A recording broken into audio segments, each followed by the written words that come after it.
नमस्कार मंडळी, मी रोहिणी आणि फूडी रोहिणीमध्ये तुमचं मनापासून स्वागत आहे. तर आज आपण झटपट आणि खमंग असा मसाला पापड बनवणार आहोत. कुरकुरीत आणि झटपट तयार होणारा हा पापड चहासोबत किंवा जेवणासोबत खायला एकदम परफेक्ट आहे बरं का.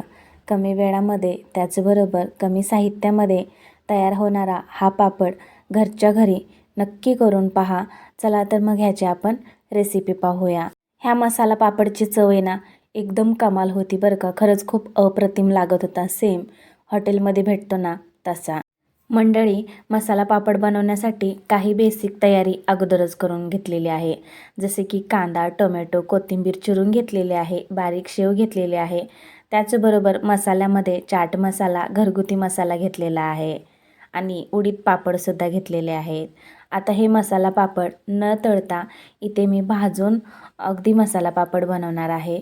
तर आहे ना तव्यावरती अगदी तेल पसरवलं आहे आणि हा जो पापड आहे ना तो सेम असे व्हिडिओमध्ये दाखवल्याप्रमाणे आहे ना भाजून घ्या. असासुद्धा खरंच खायला खूप टेस्टी लागतो.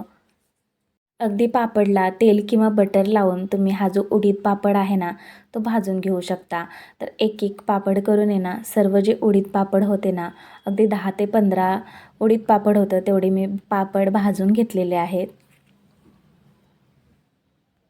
तुम्हाला जर हा पापड आहे ना भाजून घ्यायचा नसेल ना तर अगदी तळूनसुद्धा घेतला तरीही चालतं. आणि उडीद पापड म्हटलं तर कोणाला नाही आवडणार हो. लहानापासून ते मोठ्यापर्यंत आहे ना कोणता पापड जर खूप आवडणारा असेल ना तर तो म्हणजे उडीद पापड. हॉटेलमध्ये दिल्या लगेच कसं 1 मिनिटामध्ये फस्त होतो, तसंच आपण घरच्या घरीसुद्धा सेम त्याच चवीचा आहे ना पापड बनवू शकतो. आणि पाहू शकता भाजल्यानंतर पापडचा कलर वगैरे किती सुरेख आलेला आहे आणि जास्त असा कुरकुरीतपणासुद्धा आलेला आहे. आता भाजलेला पापड घेऊया आणि त्यावरती बारीक चिरलेला कांदा टाकायचा आहे. आता पापडवरती टाकूया बारीक चिरून टोमॅटो.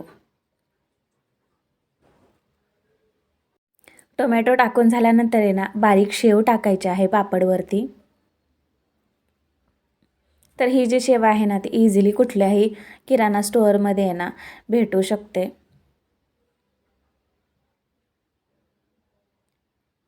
जर यामध्ये दुसरे कुठले मसाले तुम्हाला आवडत असतील तर ते मसालेसुद्धा यावरती टाकू शकता. पण इथे फक्त मी घरगुती मसाला टाकत आहे आणि चाट मसाला. तर घरगुती मसाला पापडवरती टाकून घेतलेला आहे. त्याचबरोबर चाट मसालासुद्धा टाकून घेते आणि सर्वात शेवटी टाकते कोथिंबीर, तेही बारीक चिरून. आणि झालं ना मंडळी तयार खमंग आणि कुरकुरीत असा मसाला पापड. तुम्हाला कशी वाटली ही रेसिपी मला नक्की कमेंट्स करून सांगा. जर माझ्या रेसिपीज आवडत असतील तर लाईक करा, शेअर करा, कमेंट्स करा आणि अशाच नवनवीन रेसिपी पाहण्यासाठी आहे ना फूडी रोहिणीला सबस्क्राईब मात्र नक्की करा. तशाच प्रकारे दुसरा जो पापड आहे ना तो सुद्धा मी बनवून घेतलेला आहे. कांदा टाकलेला आहे पापडवरती, त्याचबरोबर टोमॅटो टाकलेले आहे, खूप सारी बारीक शेव टाकलेली आहे. यावरती टाकायचं आहे कोथिंबीर, चाट मसाला आणि घरगुती मसाला आणि झाला ना मंडळी तयार मसाला पापड.